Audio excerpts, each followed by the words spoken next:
제가 2020년 12월에 토론토를 마지막으로 이렇게 방문을 하고 1년 4개월 만에 토론토를 다시 오게 됐습니다. 지난주 주일날 임직식보다 몇 시간 늦게 와서 임직식에 참석할 수 없었습니다. 참 인생이 알 수 없다. 항공사가 원망스럽고 날씨도 원망스럽지만 이제 살면서 배우는 건 할 수 없다. 내가 할 수 있는 건 없다. 즐기자 해서 라운지에서 굉장히 많은 시간을 잤다 일어났다 그렇게 지내다가 토론토에 주일날 도착했습니다. 지난번에도 제 뜻대로 안 됐죠. 지난번에 2020년 12월에 서포스트비 저의 고별 설교를 하러 왔는데 도착해서 보니까 제가 코비드가 걸려 있었고 나흘간 심하게 앓다가 이런 얘기는 하시면 또 한의원에 너무 손이 많이 생길까봐 걱정이 되긴 하지만 제가 한의원에 전화를 드렸더니 선생님이 약을 보내주셔가지고 약을 먹고 바로 나왔습니다. 이런 얘기를 또 하면 안 되겠죠? 이미 쏟았습니다. 그리고 이제 14일 후, 쿼런틴 14일 후 테스트를 했는데 역시 양성이 나와서 다시 리커버리 센터로 보내줬고 미시사가 시에서 참 좋은 호텔에 보내줘서 쉬면서 홀로 외로이 호텔방에 있는데 참 외롭더라고요. 왜냐면 처음에 아플 때는 이렇게 생각해요.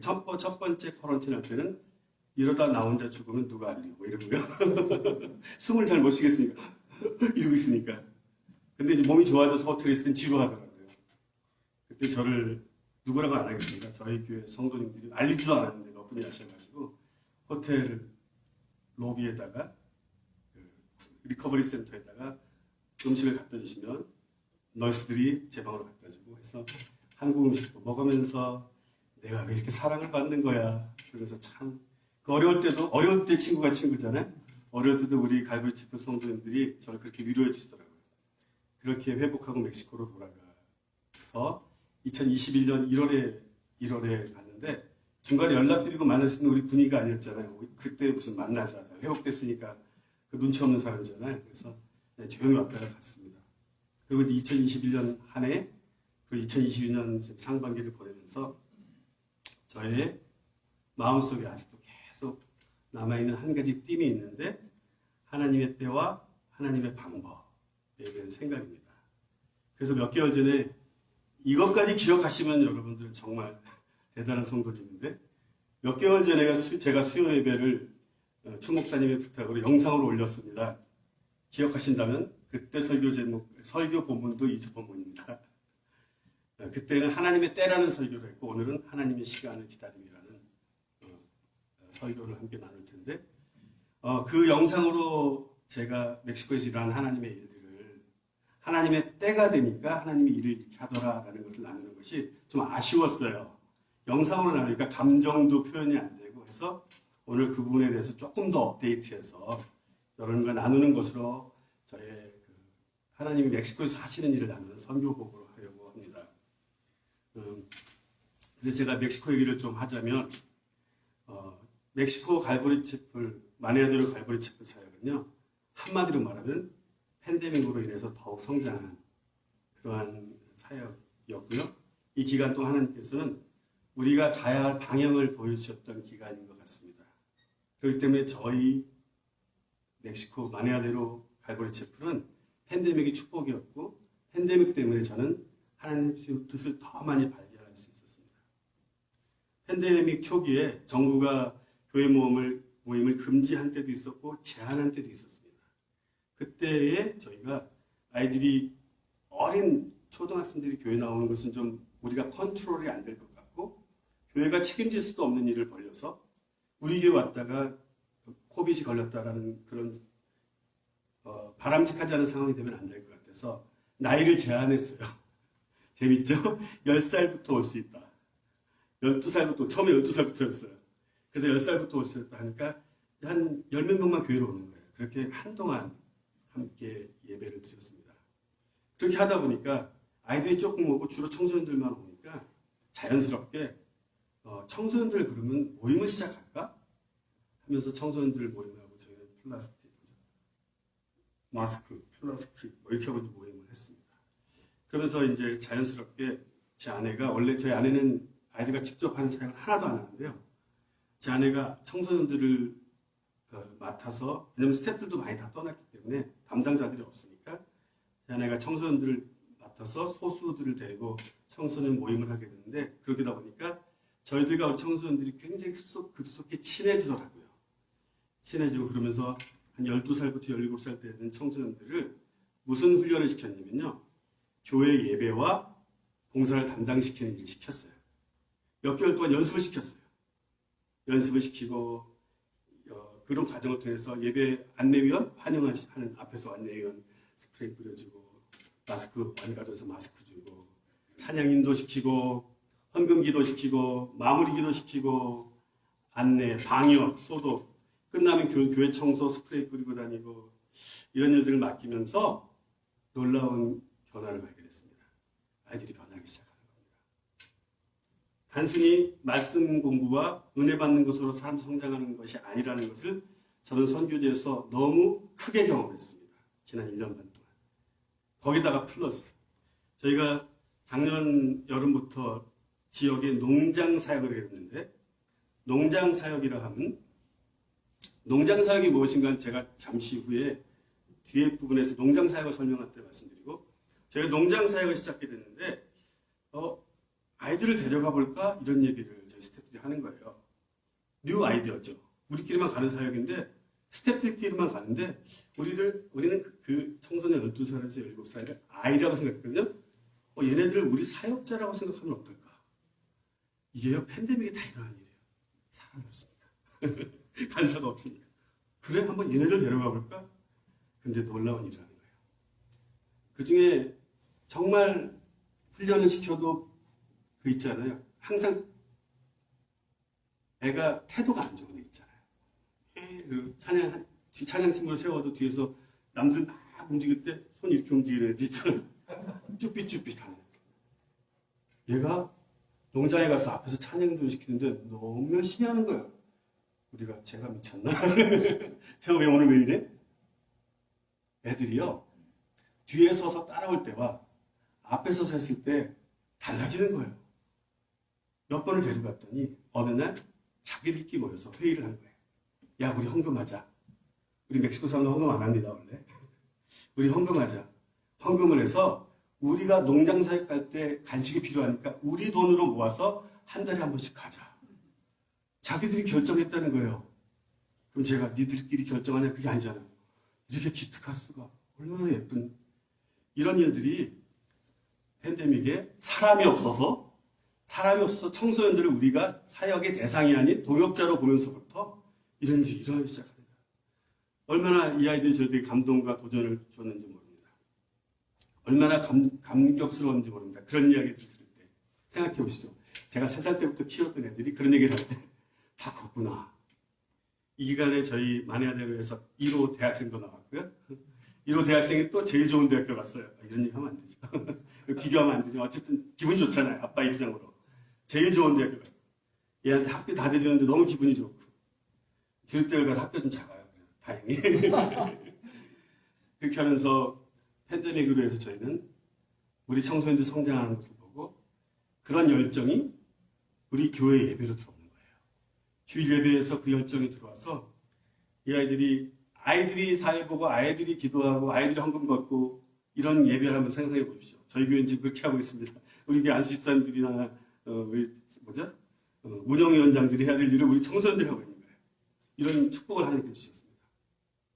두 번째로는 팬데믹으로 인해서 일을 못하시는 분들 많고 지역 경제가 어려운 정말 안타까운 우리 돈으로는 도와줄 수 있는 한계가 있는데 어떻게 해야 되나. 그런데 어느 때부터인가요? 미국을 왔다 갔다 하시는 선교사님들이 있어요. 그러니까 집이 미국이고 선교지가 멕시코인 분들이 있으시거든요. 그러니까 자유롭게 왔다 갔다 하는데 어느 날 한 선교사님이 전화가 오셨어요.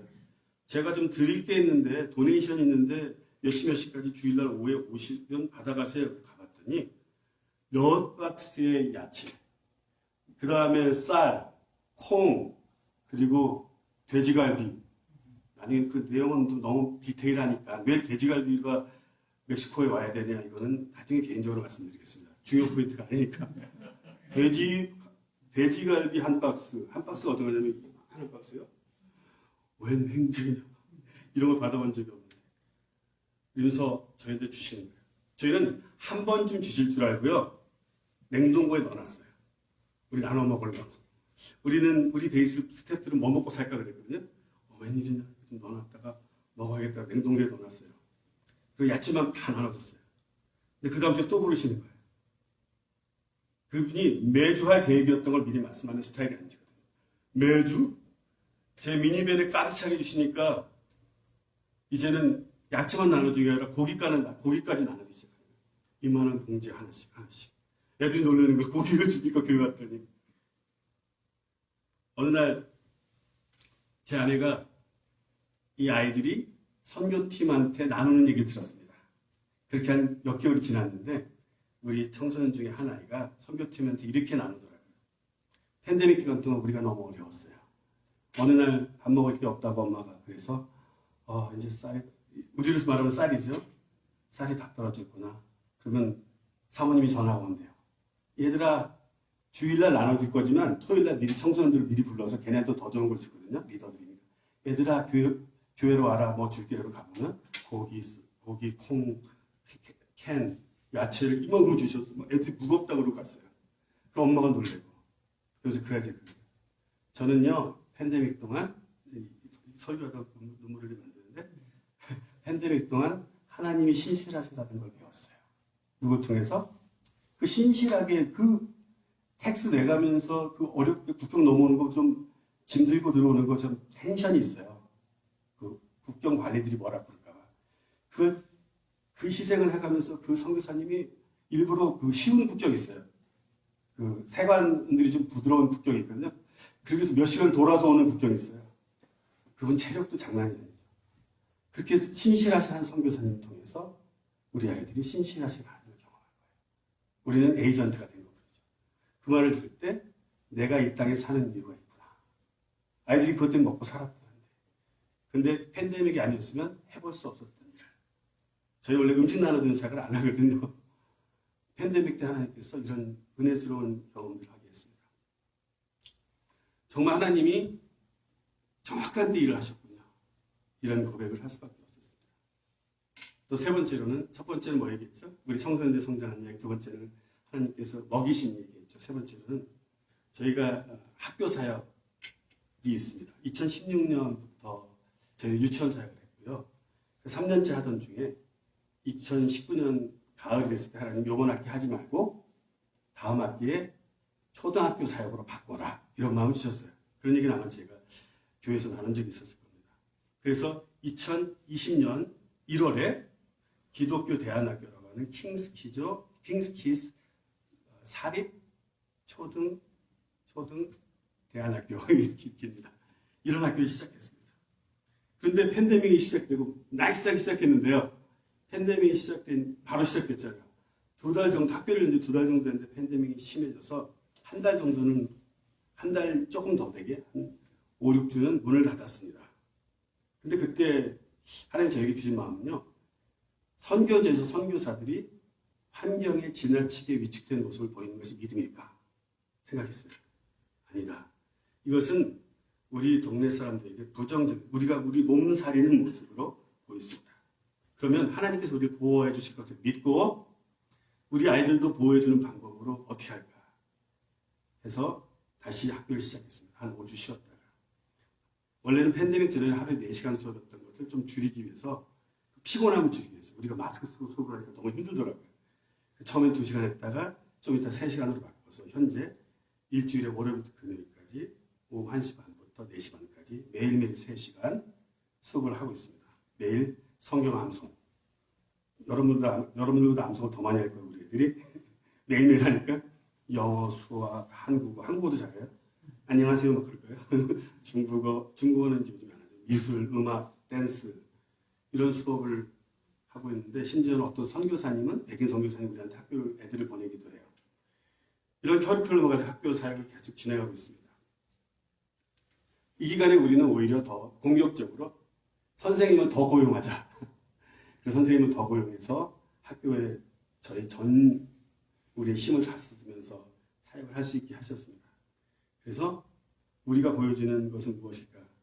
이 동네의 선교사들은 정말 이 동네를 위해서 가장 중요한 일을 위해서 남아주셨다. 왜냐하면 부모들 생각할 때 자기 자녀들을 투자하는 것마다 감사하는 것은 없거든요. 그런 일을 하게 하시더라고요. 저희에서 선교사들의 이미지가 좋아지는 일을 하셨어요. 네 번째로는요, 제가 2021년 1월에 이제 집에 갔잖아요. 갔는데, 2021년에 가서 제가 몸을 회복하기 위해서 한 달은 쉬었어요. 1월은. 2월이 되니까 한 장로님이, 이 얘기는 지난번에 좀 나눴는데요. 한 장로님이 시골 지역에 어린이를 위한 센터를 짓고 싶으신데, 제 예산을 잡아보니까 조금 빠듯하고, 건축을 해주겠다고 하는 분의 예산을 좀 보니까 제가 볼때 좀 많이 잡았더라고요. 그래서 레이버를 좀 너무 잡았네요. 지어주기로 한 분도 목사님인데 제가 볼 때 좀 많이 남기시네요. 이렇게 오지랖이 넓으면 안 되는데요. 그래서 제 결론이 제가 해드릴까요? 이렇게 된 거예요. 그러면 안 되잖아요. 제가 해드릴까요? 그러면서부터 2달 동안 이제 왔다 갔다 출퇴근을 하면서 시골에 가서 짓게 돼서 공사를 마치게 됐습니다. 그래서 저희 새로운 사역지가 생긴 거죠. 좀 있으니까 거기보다 더 1시간 반 떨어진 생키틴이라는 지역에서 사역하신 한 선교사님이, 그분은 원래 YM 어느 베이스에서 파송이 됐는데 그 베이스가 없어졌대요. 그래서 소속이 없는 거죠. 그러다가 같이 대화하다 그러면 선교사님도 우리 소속하세요. 그래서 또 지구 하나도 생겼습니다. 그래서 제가 왜 오지랖이 높다는 얘기냐면 결과는 뭐냐면 더 바빠졌다는 거죠. 법적인 문제, 다 스페너들을 못 하시니까 법적인 문제와 건축에 대한 거나 많은 것들을 저희 집사람은 너무너무 쫓아다니는 거예요. 가서 도와드려야지. 어떨 때는 그 부동산 업자하고 4시간 앉아 통역을 하고 있는 거예요. 힘들지 않아? 그러니까 당신이 왜 자꾸 일을 벌려서 나만 이렇게 힘들게 해? 그렇지만 감사하잖아. 그러니까 감사하다고 그러더라고요. 우리가 쓰임받게 되는 거예요. 그러니까 저희는 이런 일이 줄어들고, 팬데믹이면 어떤 선교사님들은 죄송한 말이지만요, 지금까지도 손을 놓고 계신 분들이 있어요. 팬데믹 동안 집에서 안 나오신 선교사님도 있어요. 근데 저희 자랑하려고 하는 것이 아니라 하나님 자랑하려고 얘기하는 건데, 저희는 사역이 줄어드는 게 아니라 사역이 2배, 3배 막 너무 많아져서 어떤 분들이 팬데믹 때문에 요즘에 많이 좀 쉬시겠어요. 그러면 속을 쉬기는요. 하나님 주신 마음대로 했더니 자꾸 할 일이 많아지네요. 할 일이 많아서 귀찮으세요? 아닙니다. 저는 감사할 뿐입니다. 왜냐면 죽을 수 있었는데 살았잖아요. 사실 코비드 걸려보니까 죽을 수 있었다 생각이 들었어요. 숨이 잘 안 쉬어지는데 어느 날 밤은 나 이러다가 조용히 없어지면 이 호텔 방에서 누가 나를 알려 이런 생각이 들더라고요. 숨을 이렇게 쉬고 있는 그래서 한번 죽을 뻔했다, 제가 죽을 뻔했다 살아난 케이스가 몇 번 있잖아요. 우리 같이 경험했던 우리 교회에서 한 번씩 죽을 뻔했다 살아나는 게 좋더라고요. 모든 게 감사한 거예요. 내가 쓰임받을 수만 있다면 얼마나 감사한지 모르겠어요. 이런 경험들을 하게 됐습니다. 그렇게 하나님께서 새로운 개척 사역들을 시켜주셨어요. 그러다가 또 아까 농장 사역 얘기했잖아요. 그렇게 하던 중에 굉장히 가깝게 지내는 그 음식 주는 선교사님 계속 받아 먹었는데 이분 사역은 뭘 하는지 모르는 거예요, 제가. 그래서 한번 따라가야지. 그래서 우리 센터 건너편에 농장들이 많은데요. 농장 사역을 하신다는 거예요. 농장 사역이 뭐예요? 따라갔는데 와, 정말 와야 되겠구나. 저는 우리 만해도에 그런 동네가 있는지 몰랐어요. 깡통집 있잖아요. 제가 옛날에 80년대에 방학동이라는 동네에 가면요. 우리는 우이동이고 자전거 타고 막 산을 넘으면 방학동이라는데 방학동에 가면 판자촌이 있었어요. 그런 동네에서 시커먼 원주민들의 애들이 바글바글한 거예요. 그 선교사님은 몇 년 동안 조용히 그 얘기를 했던 거죠. 일주일에 한 번씩 토요일날 가서 예배 드리는 거예요. 따라왔는데요. 저희는 이제 건축을 하고 나서는 실내 사역을 했잖아요. 초창기 16년 전에 야외 사역할 때 생각이 나는 거예요. 땡볕이 있는데 그늘이 없는 데서 사역할 때 그 있거든요. 야성? 야성이 돌아오는 거예요. 여보, 우리 하자. 그래? 그래가지고, 그다음부터 저희가 그 선교사님 사역을 쫓아가기 시작했어요. 그 사역을 저희 청소년들 데려갔단 말입니다. 여기서 말하는 깜뽀라는 건 뭐냐면요. 일련의 남부 지역에 오하카라는 지역이나 이쪽 남부 지역에 원주민들이 있습니다. 진짜 땅 시골에 사는 원주민들이 옛날에 노예 계약이고요. 요즘에는 이제 직업 계약이죠. 농장이 있는 북부 멕시코가 수입이 좀 세요. 그 사람들 입장에서는. 그리고 일이 계속 있고 계약을 합니다. 한 9개월째 계약을 해서 2월에 와서 10월이나 11월에 떠나는 계약을 하고 민족 대이동을 합니다. 오하카에서 수십만 명이 올라와서 버스 줄 서서 줄 따라서 쫙 와가지고요. 각 농장에 뿌려주잖아요. 거기서 6개월 동안 사는 거예요. 그래가지고 땡볕에서 일하고요. 일하는 그런 농장입니다. 근데 농장주가 좀 마음이 좋으면 숙소를 잘 지어주고 우리가 가는 그 농장주처럼 자기는 돈 많으면서 그 농장에서 일하는 사람들 신경 안 쓰는 분들은요. 깡통으로 집어줘요. 양철.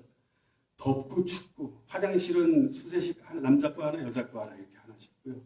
그런 곳에 가서 이 아이들은 학교도 안 다니고 이 아이들은 무엇을 보고 자라는 게 그밖에 없는 아이들 보면서 하나님 주시는 긍휼한 마음이 막 생기는 거예요.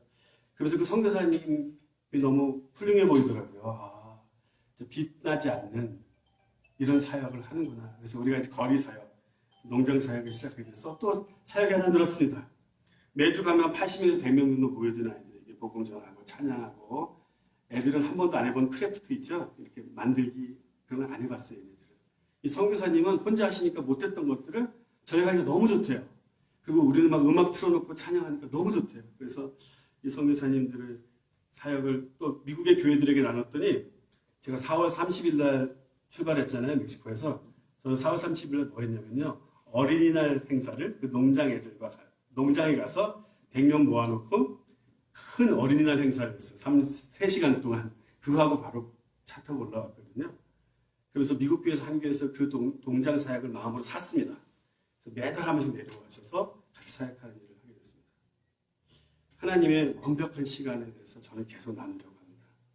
이 모든 일을 하나님께서 저에게 잠깐 기다려 그러신 것 같아요.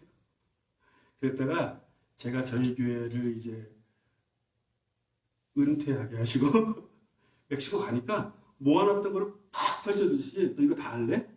이런 것 같은 거예요. 하나님에게는요 정해진 시간이 있다는 것을 사역에서도 경험하고 우리 일상의 성도님들의 삶 속에서도 경험하시기 바랍니다. 하나님에게는 완벽한 시간이 있습니다. 그래서 때로는 기다리는 겁니다. 기다리면서 뭘 하느냐면 하나님의 시간 내에 하나님께서 나에게 펼쳐주시는 그럴 날이 있다. 그때 또 불평하면 안 되죠. 하나님 너무 피곤해. 그러면 하나님이 또 줄이실 거 아니에요? 그래서 요즘에 불평하지 않고 주신 거 다 하고 있습니다. 몇 가지만 더 나누면은 저희가 최근에는요 어머니를 위한 직업 교육을 했어요. 프로페셔널 네일 사역. 그래서 3개월간 훈련을 했는데 이것도 좀 쉽지 않은 사역이었어요. 매주 토요일마다 4시간씩 해야 되니까. 그래서 12주간 훈련을 마치고 훈련이 마치고 졸업식 날 전날 침례식을 하고요. 호텔 가서 엔센에 제일 비싼 호텔에 재우고 졸업생들을 그리고 다음날 손님들 다 모아서 졸업식 행사를 하고 자격증을 수여하는 그런 일도 하게 하시면서 사역에 자꾸 넓혀주신다 그런 생각을 하게 됩니다. 이게 마지막일까요? 마지막으로는 저에게 하나님께서 다른 지부 세울 것에 대한 마음을 주셨습니다. 그래서 지금 제가 지난 한 1년 반 동안 멕시코 시티를 8번 갔다 왔어요. 그렇게 쉽지 않잖아요. 우리 동네도 아니고. 비행기 타고 3시간 반 동안 가야 되는 다른 지부에 8번을 가게 하시는 그런 상황을 보면서 하나님, 저를 왜 멕시코 시티에 이렇게 자주 가게 하십니까? 하고 기도하고 있는 중입니다. 그러면서 저희들에게 주신 하나님의 마음이 그 멕시코 시티라는 그 남미가 있게 한 나라잖아요. 스페인이 남미를 정복하면서 총독부를 세운 그 도시. 이곳에서부터 남미의 라틴 아메리카가 생겼잖아요. 역사적으로, 영적으로, 문화적으로 많은 의미가 있고 세계적인 화가도 거기서 나왔고 이런 도시에서 하나님께 하실 일이 있겠다. 그동안은 시골에서 아내대로는 시골에서 하게 하신 일들을 대도시에 가서도 하게 하실 일이 무엇일까 생각하는 중에 첫 번째 떠오르는 건 남미와 북미에 있는 청소년들이 멕시코시티에 모여서 훈련받는 거예요. 이런 마음을 그 멕시코시티 베이스 리더하고 나누는데 오시면 우리가 도울게요. 이러는 거예요. 젊은 리더가. 그래서 멕시코시티에 어떤 일을 하나님께 하실지는 모르는데요. 이런 겁니다. 하나님 때문에 꿈을 꾸고 패션을 가지는 것이 가장 행복한 거예요. 안 이루어지면 말고 지금 이렇게 생각하고 싶은 일들이 많다는 게 저는 행복한 거라고 생각합니다. 무슨 일이 일어날지 몰라요. 이제 제가 몇 년 후에 여러분들한테 멕시코시티에서 이 일이 일어납니다. 전하게 될 거예요. 아니면 말고요. 그렇지만 하나님께서 이런 마음들을 자꾸 주시는데 멕시코시티를 가게 된 경위가 이래요. 제가 10월 달에 2020년 10월 달에 이제 팬데믹 중에 왔잖아요. 처음 6개월 만에. 그 10월 달에 교회 와서 설교를 하고 돌아가려고 그러는데 전화가 왔어요. 메시지가 왔어요. 강사가 캔슬됐다고. 왜냐면 코비드 걸려서 강사님들이 보니까 돌아가는 길에 들려주시면 자기네가 비행기 티켓을 놓쳤을 때니까 그걸 사주겠습니다. 그런 거예요. 그래서 들리게 된 게 계기가 되면서 멕시코시티라는 베이스를 가게 되면서 멕시코시티를 8번이나 가게 된 거죠. 이렇게 하나님께서 지난 15년 동안 일하는 것보다 어쩌면 더 빨리 한 1년 동안 일하는 것 같다. 그런 생각이 들 만한 아주 급하게 하나님의 일이 부응되는 일들을 지난 1년 반 동안 경험하게 됐습니다. 이 기간 동안 제가 배운 일들은요. 아이들의 성장을 보면서 다시 반복하는 겁니다. 우리의 신앙의 성장이 그냥 배우고 받기만 해서 되는 것이 아니다. 라는 걸 배웠어요. 섬기고 사역에 동참하면서 성장하는 것이다. 혹시 지금 마음속에 다른 생각을 가지고 계셨던 분은 내가 좀 쉬어야 되겠다. 그런 마음 가신 분들은 좀 도전 받으시라고 하나님께서 이 마음을 주셨어요. 그래서 내가 더 섬길 때 하나님께서 나를 축복할 것이다. 이런 것을 여러분들도 느끼시라고 이것을 나누게 하시는 것 같습니다. 그래서 더 일찍이면 일찍일수록 하나님 일을 하게 해야겠다.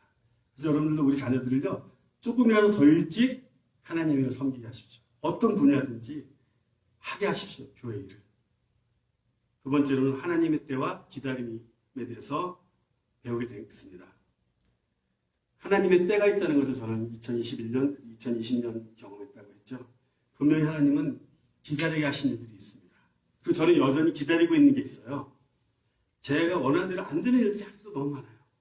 그런데 1년 반 동안 경험하면서 저에게 하나님께서 경험을 통해서 신앙을 부어주시는 거 보시면 또 기다리면 어느 때 하나님께서 터뜨려주시는 거야 라는 것을 경험하게 하시는 것 같습니다.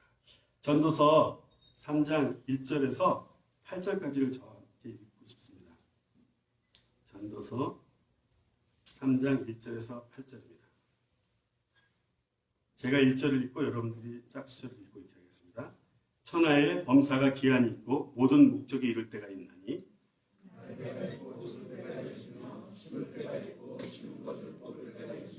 죽일 때가 있고 치료시킬 때가 있으며 헐 때가 있고 세울 때가 있으며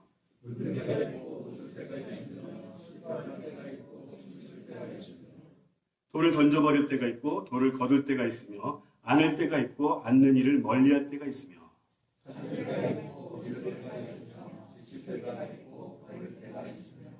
찢을 때가 있고 꿰맬 때가 있으며 잠잠할 때가 있고 말하라 할 때가 있으며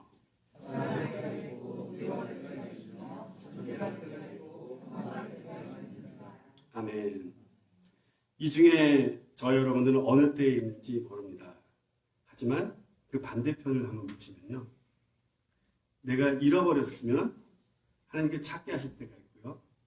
하나님이 뭘 주셨으면 이제 버리라고 할 때가 있을 것입니다. 그걸 안다면 이 모든 것이 하나님의 컨트롤에 있다면 우리가 하나님 안에서 안정할 수 있고요. 지금 현재 상황에서 그 현재 상황만 보지 않는 사람이 될 것입니다. 저는 그것을 선교지에서 경험했다면 여러분들은 지난 1년 반 동안 이 토론토 땅에서 경험했을 것입니다. 내가 경험한 것을 하나님의 보신 눈으로 봐서 믿음의 성장으로 승화시키는 일이 필요하죠. 어떤 것은 하나님께서 열심히 가르쳐 놓으셨는데 그것을 한마디 말로요 까먹는단 말이잖아요. 한마디 말로 소용없어. 그래서 믿음이 성장하지 않게 만드는 일을 우리가 하는 사람들이에요. 내 안에 혹시 부정적인 하나님이 하시는 일들에 대해서 부정적인 생각들이 있다면 그걸 죽여야 됩니다. 분명히 하나님의 시각을 가지고 내게 이러한 일들을 봐야만 합니다. 제가 생각보다 말씀을 빨리 나눴어요. 그렇죠? 적당한 시간인가요? 왜냐하면 사실은 설교를 준비했었어요. 설교를 준비했는데 제가 한 5분 정도 원래 준비한 설교를 좀 나눠도 될까요? 시간이 괜찮으세요? 네. 원래는 제가 설교를 준비했는데 선교 보고를 좀 더 해야겠다 마음이 들어서 사실 설교를 줄였습니다. 그런데 원래 제가 설교를 준비했던 설교는 뭐냐면요. 마가복음 2장 1절부터 12절인데 본문을 읽지 않겠습니다. 마가복음 2장 1절부터 12절 말씀인데요. 아주 유명한 중풍병자인 친구를 위해서 4명의 친구들이 그 친구들을 데리고 예수님이 계신 그 집으로 동네 사람들이 많이 모여있는 그 집으로 데려오는 장면이죠. 4명의 어떤 친구들이냐면 헌신적인 친구들. 4명의 헌신적인 친구들의 믿음에 대한 얘기를 사실 오늘 하려고 했었습니다. 하겠습니다. 이 4명의 헌신적인 친구들의 믿음이 있었는데 예수님께서 그 중풍병자를 고치면서 뭐라고 말했냐면요. 예수님께서 누구의 믿음을 보시고 이 중풍병자를 고치셨죠? 절대로 중풍병자의 믿음이 아니었습니다. 친구들의 믿음을 보시고 이 중풍병자를 고치셨다고 그랬어요. 환자가 아닌 친구의 믿음을 보시고. 대부분의 경우는요. 환자 그 자신의 믿음을 보고 하나님은 고치시잖아요. 근데 사복음서에 보면요. 가족의 믿음을 보고 이 경우처럼 친구의 믿음을 보고 고치신 적이 있더라고요. 그래서 하나님께서는 나의 믿음으로 내 문제뿐만 아니라 다른 사람의 문제도 해결할 수 있다는 것을 보여주시는 본문이거든요. 더군다나 우리가 그 한 영혼을 살리겠다고 또 복음을 전하는 일을 하겠다고 그 한 팀으로 모여서 일을 할 때는요. 믿음의 기적이 일어나게 되게 되어 있다는 것을 하나님께서 보게 하시려고 하는 부분입니다.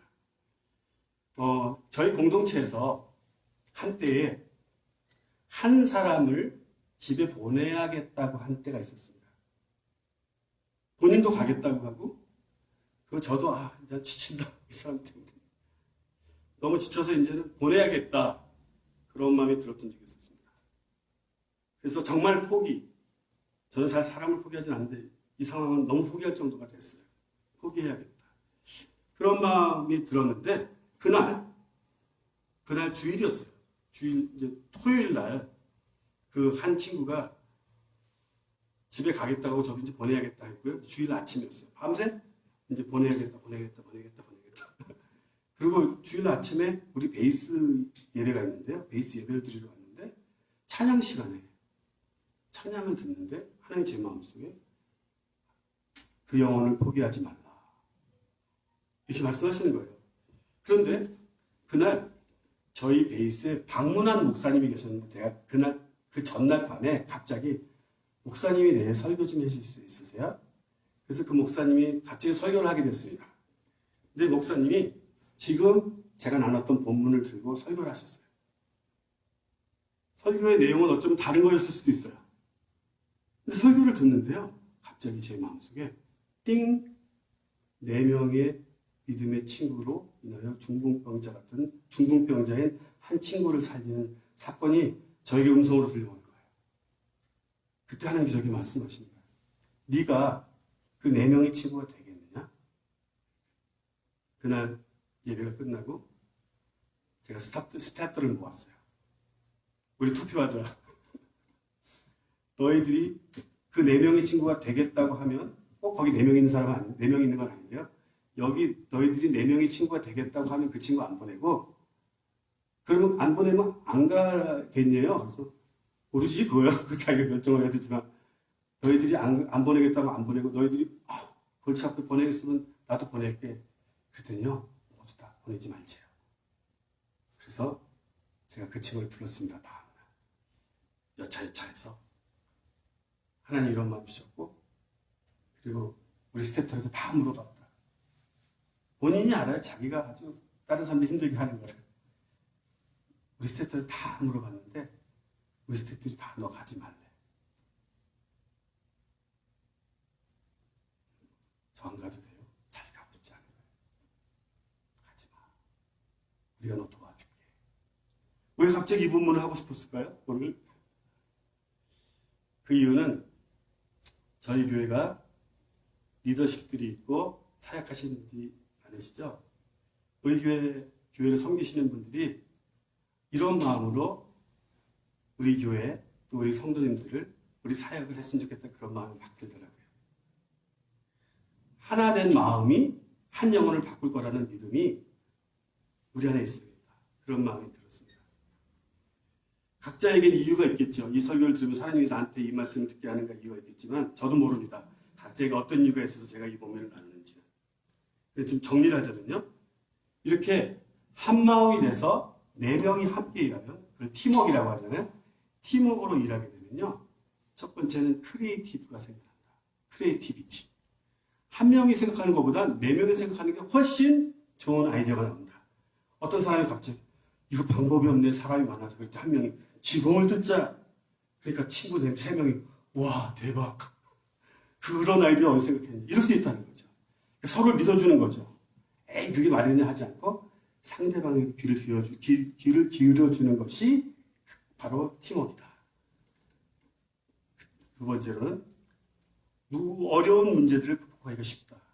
왜냐하면 나하고 함께 있는 사람이 있다는 거예요. 추 목사님한테 옆에 장로님들이 같이 있어준다는 것이 또 부목사님이 같이 있어준다는 것이 목사님한테는 힘이 되어야 되는 거죠. 서로에게도 내 옆에 나하고 함께 일하는 친구들이 있다는 마음이 어려운 문제들을 극복하기 쉽게 만듭니다. 교회 어려운 문제가 와도 나 혼자 하는 게 아니니까 우리가 그 문제를 어렵게 보지 않게 되는 것입니다. 세 번째로는 자원과 경비를 줄일 수가 있습니다. 이 지붕을 뜯고 나면 이제 돈이 들잖아요. 그렇죠? 나 혼자는 못해. 이것에 대한 배상비를 우리 네 명이 나눠서 낼 거니까 갑자기 용기가 생기는 거예요. 그래서 자원과 경비를 함께 나눠서 내니까 엑스펜스가 줄어들어요. 그러면 볼드네스가 생기잖아요. 그래서 팀워크가 좋은 거구나. 이제 주일날 우리 새로운 장로님 한 분 세웠잖아요. 우리 교회에서. 그 한 장로님은 은퇴하십니다. 그럼 이제 우리 교회 또 새로운 리더십으로 새 시작하는데 저희 교회 그 장로님들이 목사님들과 함께 또 우리 사역위 운영위원장들과 셀장님들이 이렇게 팀이 돼서 사역을 할 때 우리 교회는 계속 좋은 교회가 될 것이라 그런 마음이 들었습니다. 그래서 좋은 팀워크를 위해서는요. 하나됨이 필요하죠. 하나됨을 항상 힘쓰는 우리 교회가 되는 한 분 한 분이 이 자리에 오신 분들만 하나만 돼도 우리에겐 충분히 하나가 늘 될 수 있습니다. 이제 저는 선교 보고와 제가 살짝게 나누고 싶었던 마가복음 본문을 여러분들과 함께 나눴습니다. 하나님께서는 이 말씀을 통해서 각자에게 하시고자 하신 말씀이 있었을 것입니다. 끝으로 저희 멕시코 사역을 위해서 기도 제목을 나누고 저는 이 시간을 마치겠습니다. 첫 번째로는요, 저희 킹스키즈 학교, 대안학교를 위해서 선생님들이 더 필요합니다. 선생님들을 찾는 게 쉽지 않더라고요. 그래서 지금 최근에 고용한 분은요, 크리스찬이 아니에요. 근데 크리스찬이 아니어도 고용할 수밖에 없을 정도로 이 마네아도라는 시골에 굳이 와서 선생님을 하려고 하진 않아요. 우리가 일반 학교보다 많이 주는 건 아니니까. 그래서 좋은 선생님을 찾을 수 있도록 기억 나실 때마다 기도해 주시기 부탁드리고요. 저희 목표는 5명의 풀타임 선생님을 고용해야 합니다. 그래야 저희가 최고 상질의 교육을 할 수 있습니다. 좋은 질의 교육을 할 수 있습니다. 두 번째로는 하나님께서 저희가 지금 이곳저곳 새로 개척한 사역들이나 협력하는 사역들이 너무 많아졌는데 이 모든 사역들에 인간의 계획이나 모든 동정심, 인간의 생각 때문에 하지 않도록 하나님께서 시키는 일들을 분별할 수 있도록 기도해 주십시오. 특별히 제가 이제 조만간에 또 멕시코시티를 다시 한번 또 가서 계속 지금 8번 갔는데 하나님 이곳에서 무엇을 하기를 원하십니까? 묻고 있는데요. 하나님께서 저와 제 아내와 우리 팀들에게 멕시코시티 사역에 대해서 하나님 뜻이 무엇인지 분별할 수 있도록 기도해 주십시오. 세 번째로는 폴로네시라는 지역에 저희가 땅을 구입해서 그곳에 센터를 지으려고 합니다. 먼저 지었던 것은요, 그냥 어린이 공부방이었고요. 저희가 센터를 지으려고 하는데, 걱정은 마십시오. 교회, 그 건물을 짓는 데는 재정은 어느 교회에서 해주기로 했습니다. 나머지 부분은 돈을 내주면 다 끝나는 게 아니잖아요. 그렇죠? 좋은 땅을 구입하고, 체력과 건축하는 팀들을 찾고 하는 모든 구체적인 문제들을 위해서 기도해 주시길 부탁드리고요. 연이어서 아까 말씀드렸던 깜포 지역에도 교회를 하나 세우기로 했습니다. 그래서 저희가 지금 센터 내진 교회를 2개를 지금 개척이나 건축을 계획하고 있는데 둘 다 부지를 구입하는 문제가 지금 잘 해결되지 않습니다. 좋은 부지가 나오고 있지 않아요. 재정은 준비되어 있어도 부지가 찾아지지 않습니다. 그래서 이걸 위해서 기도를 부탁드리겠습니다. 예. 마지막으로 한 가지 더 우리 스태프들을 위해서 기도해 주십시오. 스태프들이 코로나 중에서도 정말 멕시코 설교지를 지켜준 스태프들이 너무너무 감사한데 스태프들이 항상 영적으로 충만해가지고요. 그 동네에 복이 될 수 있는 저희들 될 수 있도록. 그리고 코로나 끊는 것이 아니기 때문에 저희들 사람들과 컨택이 너무 많거든요. 아이들 계속 가르치니까 그 집 방문을 가정 방문을 계속 하니까 그 과정에서 병과 바이러스에 무관한 저희 하나님께 도와주시는 스태프 될 수 있도록 그렇게 기도를 부탁드립니다. 예, 감사합니다. Thank you very much. It's been a long time since I've been back here. 감사합니다. 여기 온 지 너무 오래됐네요. It's been about a year and a half. 1년 반 정도 된 것 같은데요. But my whole time in Mexico has been about 2 years. 그래서 멕시코에서 한 2년 정도 있었던 것 같아요. It's been an amazing journey so far. 현재까지 정말 엄청난 놀라운 그런 여정이었습니다. Mexico is very beautiful. Yeah, Mexico is very beautiful. And the base is also amazing. 멕시코는 아주 아름답고요. 그쪽 베이스도 정말 어메이징합니다. We live right next to the ocean, and every day I wake up to see the mountains. 거기에 바다 옆에 살고 매일 산 옆에 산을 보면 눈을 뜹니다. And Pastor John and his wife Adriana are the best leaders I've ever known.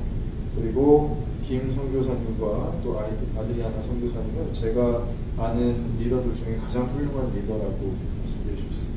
And I've learned so much from my time in Mexico about what it is to be a missionary and what it is to be a servant of God. 그래서 제가 멕시코에서 시간을 보내면서 정말 선교사가 무엇인지 그리고 하나님의 종으로서 섬기는 것이 무엇인지 아주 많이 배우게 되었습니다. Right now in Mexico, we have a school for kids ages 6 to 12. 지금 멕시코에는 6살에서 12살까지 아이들을 가르치는 학교가 있어요. We teach math and English, Korean, piano, guitar, and other classes from Monday to Friday.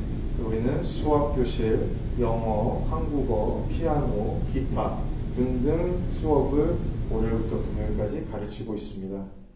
And we also have a youth ministry where we train the youth to become spiritual leaders. 그리고 유스 사역을 통해서 또 우리 유소년들이 영적인 리더가 되기 위해서 세우고 있는 일도 하고 있죠.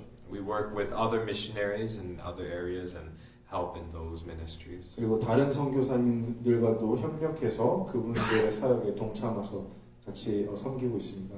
And we also have a weekly Sunday service for the kids. 매주 주일은 아이들과 같이 예배를 드립니다. And so these are the kinds of things that I've been doing in Mexico. 이런 일들을 멕시코에서 하고 있어요, 제가. But I think the biggest blessing that I've received in Mexico is simply my calling to serve God. 하지만 제가 멕시코에서 받은 가장 큰 축복은요, 하나님을 섬기도록 부르심 받은 것입니다. Before I left for Mexico, I wasn't doing anything with my life. 제가 멕시코로 떠나기 전에는 저는 제 인생을 가지고 뭔가 하고 있지 않았어요. I wasn't going to school and I was only working small part-time jobs. 뭐 학교를 가고 있지도 않았고 그냥 작은 파트타임 알바를 하고 있었죠. I was working at a cafe and maybe some of you know like 붕어빵. 커피숍에서 일하고 붕어빵 가게에서도 일하고요. I had no goals and I wasn't going anywhere with my life. 목표도 없었고 제 삶은 어느 방향으로 가고 있지도 않았습니다. And I was okay with that lifestyle. 그리고 저는 그런 라이프 스타일이 괜찮았어요. I enjoyed just sleeping all day and playing games and watching YouTube. 저는 하루 종일 자고 또 게임하고 유튜브 보고 이런 것들을 즐겼어요. But I felt God, calling me to Mexico. So by faith, I obeyed. 하지만 하나님께서 저를 멕시코로 부르는 것처럼 느꼈고 그래서 믿음으로 순종했습니다. And life in Mexico is very different from my old life. 그리고 멕시코에서 삶은 예전의 저의 삶과 비교했을 때 전혀 다른 삶입니다. I can't spend the time the way I want to. 제가 원하는 대로 시간을 보낼 수도 없고요. I can't do all the things that I want to do. 제가 하고 싶은 것들도 할 수 없고요. I can't sleep as much as I want to. 제가 자고 싶은 만큼 잘 수도 없고요. And I have to do things that I don't really want to do, like cleaning and cooking. And 제가 하기 싫어하는 청소나 요리 같은 것도 해야 됩니다. But doing all these things helped me to grow. 하지만 이 모든 것들을 하는 동안에 제가 성장하는 걸 알았어요. And it helped me to learn that living selfishly doesn't give me happiness or any purpose. 그리고 나의 중심으로 자기 중심적으로 사는 것이 나를 기쁘게 하지도 않고 어떤 목적을 주지도 않는다는 걸 알았어요. Living for others gives me happiness and purpose. 타인을 위해서 사는 것이 나에게 기쁨이 있고 목적이라는 것을 알게 됐습니다. In Mexico, I feel like I have a new life. 그래서 멕시코에서는 제가 새로운 삶을 사는 것 같아요. I feel like I'm living with a sense of accomplishment every day. 매일 어떤 성취감을 가지고 살아가는 것 같습니다. But that is not the greatest blessing I've received. 하지만 이것이 가장 큰 축복이 아닙니다. The greatest blessing I've received is seeing God's work being done through me. 제가 하나님께로 받은 축복 중에 가장 큰 축복은 하나님의 일이 나를 통해서 이루어지는 것을 볼 때입니다. Right now at the school we have more than 20 kids. 지금 학교에 한 20명 정도 학생이 있는데요. And all of them have such beautiful hearts.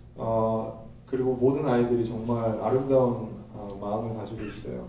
They have a great desire to learn and to worship God with singing and dancing. 정말 열정적으로 배우려고 노력하고 하나님을 예배하고 또 노래와 춤으로 하나님을 예배하는 것을 볼 수가 있어요. Just really beautiful. And one of the kids that we have is around 6 years old. 네, 이것은 정말 아름답고요. 이 학생들 중에 한 명은 6살짜리 학생이 있는데요. But he comes from a very difficult family life. 굉장히 어려운 가정 환경에서 자란 친구입니다. So sometimes he acts out. He will fight or not listen to the teachers. 그래서 때때로 이 아이가 안 좋은 행동을 하기도 하고 또 싸우기도 하고 선생님 말을 안 듣기도 해요. We've actually had to send him home many times because he wouldn't listen. 그래서 저희 말을 안 들어서 집에 몇 번을 돌려보냈어요. But that's because he lived a very hard life even though he's only 6 years old. 하지만 이것이 아이가 6살임에도 불구하고 너무나 어려운 삶을 살았기 때문이라는 것을 전합니다. But when he is studying, he is the most enthusiastic out of all the kids. 그래서 이 아이가 공부할 때는요, 다른 학우들보다 정말 가장 열심히 공부하는 것 같아요. When we teach, I teach Korean at this school. 제가 한국어를 가르칩니다. And he always raises his hand first to answer a question. 그리고 아이가 항상 질문하기 위해서 아니면 질문에 답하기 위해서 손을 듭니다. Mexican kids are good at speaking Korean actually. 그래서 이 멕시코 아이들이 한국말을 잘해요. I don't know why. I think the language might be similar. 뭐 언어가 비슷해서 그런 건지 잘 모르겠지만. 안녕하세요, 선생님. Yeah. But this kid, he is also the one that dances and sings the most when we have music class. 그리고 이 친구가 음악 시간에는 가장 크게 노래 부르고 가장 열심히 춤을 춥니다. So I can see that he has such a beautiful heart. 그래서 이 아이가 얼마나 아름다운 마음을 가지고 있는지 제가 볼 수 있습니다. There are many students who come from broken families in our school. 저희 학교에는요, 이 깨어진 가정에서 오는 많은 친구들을 볼 수가 있어요. And they've all lived hard lives, 이 모든 아이들이 정말 어려운 삶을 살고 있죠. even though they're still babies. 아직 어리지만. But their desire to learn, to worship, to play, to live a godly life is still there.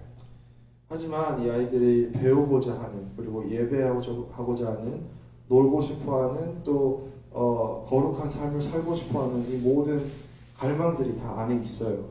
And I get to see that coming out of them.